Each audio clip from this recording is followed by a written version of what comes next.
Lì era morto. Cosa? Lì era morto, ti ho regalato solo un materiale. No, con la luce no? Quello live. Cioè dovete vedere il film di foto. No, quello dobbiamo vederlo, sì. Cioè guardate, veramente è una cosa voi vi innamorerete. Cioè voi... Vogliamo un maialetto se lo guardiamo insieme poi. Bellissimo. Gatto. Quando vuoi. Cioè incredibile.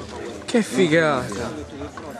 E poi ho visto un'altra cosa, mi ha fatto vedere a Rogalla, perché anche lui è un grande cultore di queste cose, è Superman turco. Spara, Vlad. Ragazzi, incredibile anche quello. Sparati che... Superman Vai, Randagio, spara. No, puntalo sulla telecamera. Qua. Cattivo però. Il gangster, bellissimo così. Faccia un tompolino qua. Stiamo rompendo i coglioni tutta la No, notte. che si divertono. Ti prendi e mettilo sopra il. Ogni tanto stop e poi riprendi. Sì.